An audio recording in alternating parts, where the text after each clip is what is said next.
El estudio del comportamiento humano es uno de los temas que para mí me llaman bastante la atención. Explorar el movimiento de algún individuo, cómo se comporta en sí el ser humano, me llama bastante, pero bastante la atención. Porque es fascinante ver cómo algunas acciones hechas por las personas pueden ser debido a ciertas situaciones que uno no espera afrontar.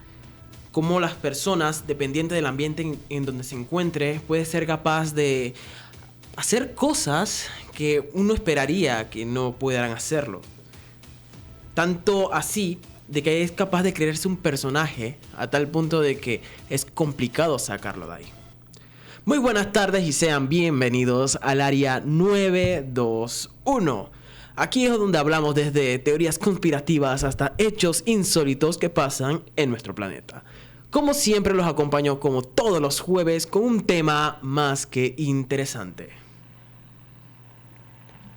El día de hoy los llevaré por un viaje muy perturbador sobre un experimento que nació con un objetivo algo inocente, algo tranquilito. Era un estudio académico que con el pasar del tiempo comenzó a explorar el comportamiento humano, pero que terminó revelando una oscura verdad sobre la naturaleza humana. ¿Qué sucede cuando las personas comunes están puestas bajo situaciones extraordinarias? ¿O qué nos dice esto sobre el poder de la moralidad?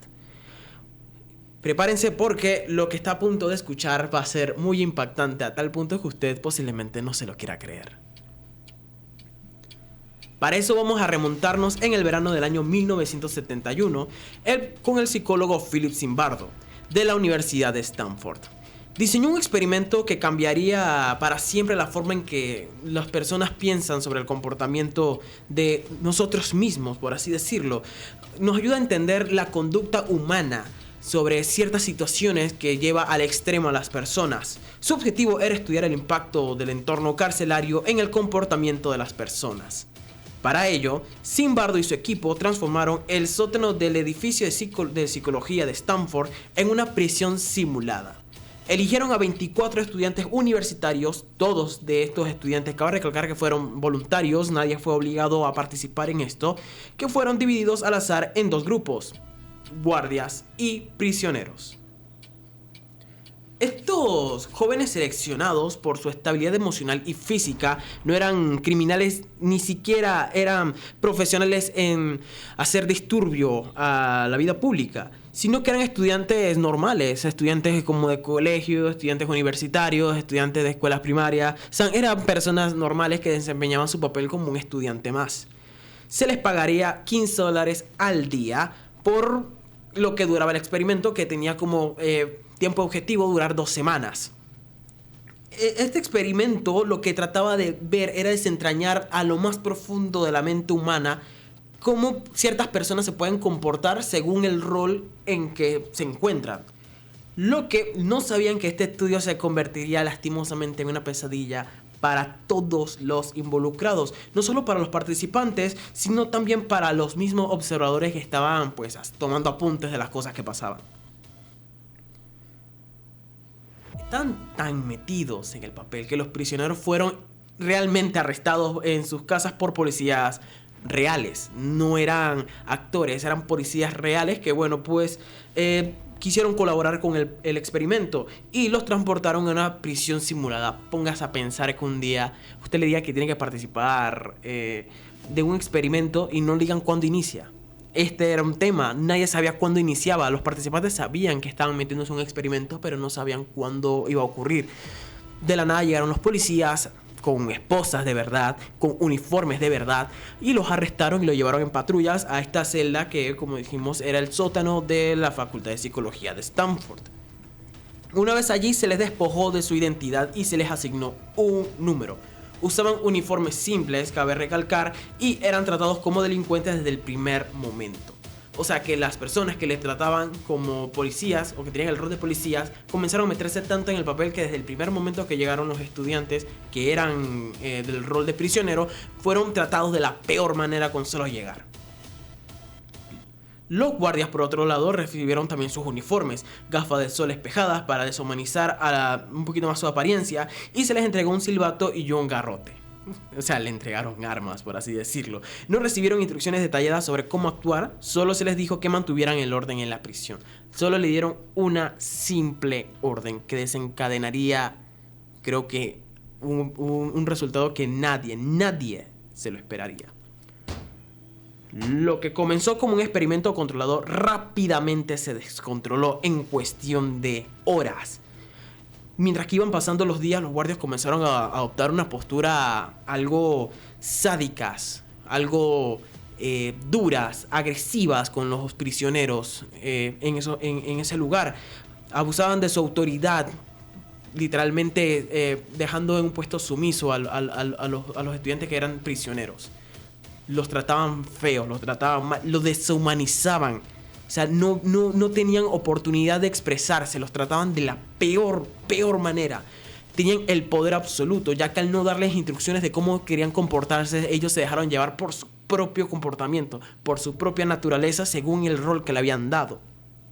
Aunque esto era simulado, todo lo que estaba pasando se supone que tiene que ser simulado, el trasfondo que tenía este experimento comenzó a de verdad a dar esos ápices resultados de lo que en verdad puede llegar el ser humano bajo ciertos ambientes. Los prisioneros, por su parte, empezaron a mostrar signos de estrés extremo, depresión y desesperación.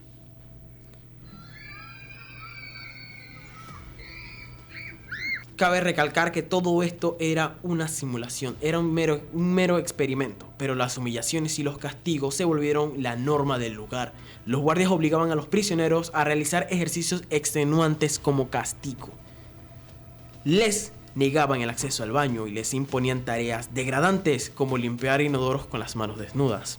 Algunos prisioneros fueron encerrados en pequeños armarios oscuros donde no tenían ni siquiera la posibilidad de ver la luz, conocidos como la celda de aislamiento, por infracciones menores. O sea, por la mínima falla que pudieran tener dentro de esta simulación, los trataban de la peor manera. La dinámica entre los guardias y los prisioneros se vio tan extrema que volvieron a los prisioneros pues a mostrar signos de colapso emocional. Ya su mente no concebían la idea de que tenían libertad. Bajo ese ambiente tan hostil que mostraron los guardias con los prisioneros, su estabilidad mental comenzó a decaer a tal punto que ellos ya no sentían que esto era un experimento. Para ellos esto ya era algo real, era algo que estaba pasando. En verdad se estaban sintiendo como prisioneros, a tal punto que algunos de estos estudiantes comenzaron a sentirse de verdad que habían hecho algo malo. Dejaron de pensar que esto era solo un jueguito. Dejaron de pensar que era un experimento. En verdad estaban convencidos de que eran personas que habían cometido algún delito y que lo que ellos estaban recibiendo era justicia de parte de todos sus errores. Un prisionero en particular, identificado como el prisionero 8612, comenzó a mostrar síntomas severos de ansiedad y paranoia. Ya su mente no funcionaba de la mejor manera. Ya tenía miedo a las acciones que cometían, porque a la mínima falla que ellos hacían, pues los trataban de la patada, de la peor manera. Los golpeaban, los mandaban a hacer ejercicios, se les negaba el alimento, no dejaban ni siquiera que fueran al baño. O sea, nada más por mínimo. Imagínense que uno de ellos, sin querer queriendo, miró mal al guardia. Ya con eso el guardia tomaba la potestad de tratarlo como le diera la gana. No lo trataban como humanos, lo trataban como animales.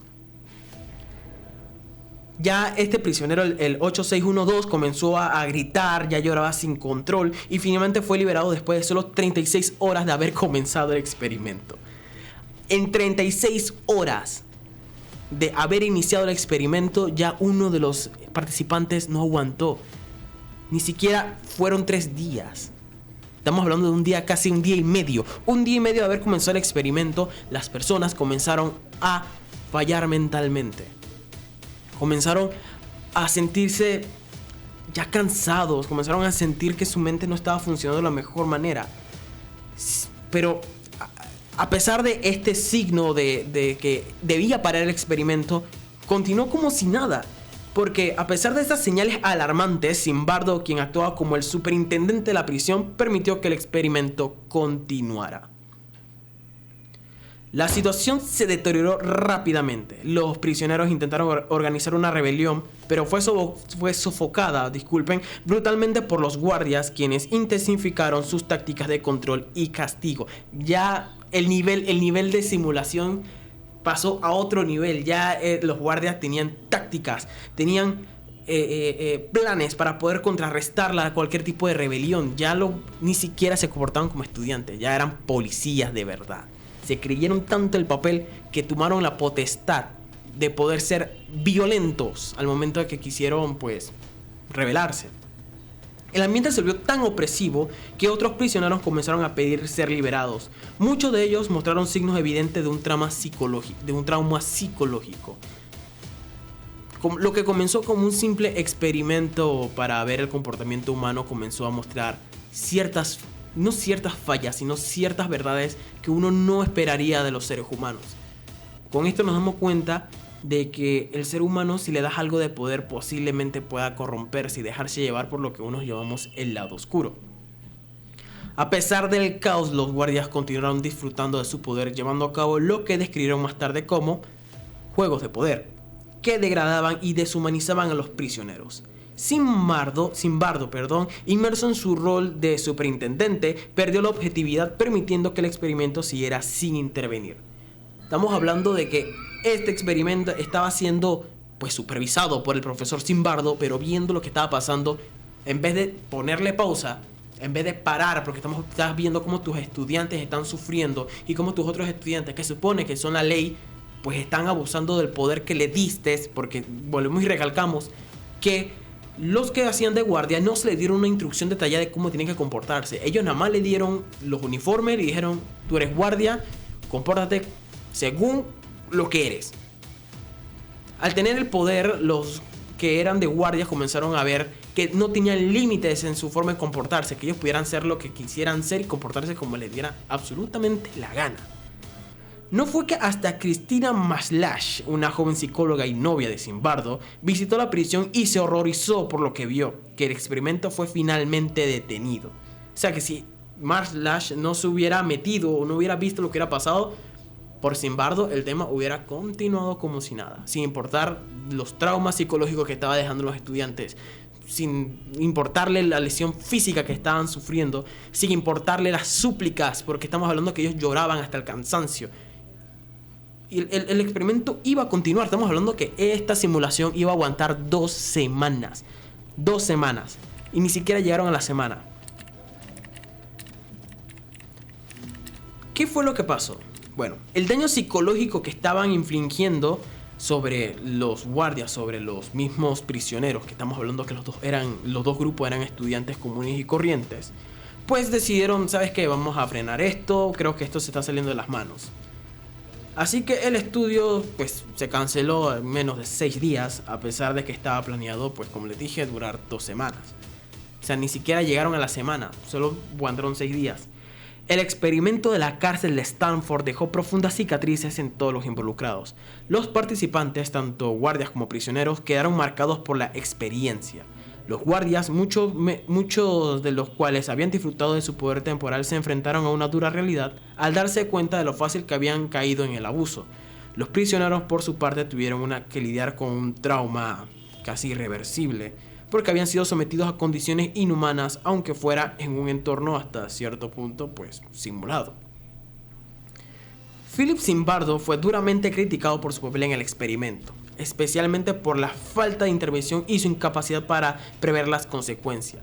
Estamos hablando que él estuvo meramente como espectador viendo lo que estaba pasando, mientras los prisioneros estaban pidiendo libertad, mientras los prisioneros, por así decirlo, estaban sufriendo ansiedad, que estaban sufriendo colapsos mentales, colapsos emocionales, ya no podían ni pensar bien, solo querían salir del lugar. En vez de poner pausa, pues siguió con el experimento como si nada. Nada más recordemos que fue su novia quien vio lo que estaba pasando, que fue que les pidió.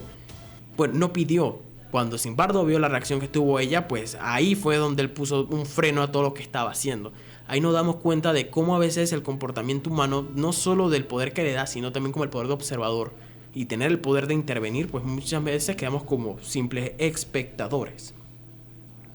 reveló hasta qué punto el entorno y el contexto pueden influir en el comportamiento humano, llevando a las personas comunes a cometer actos impensables, como se les otorga poder sin restricciones.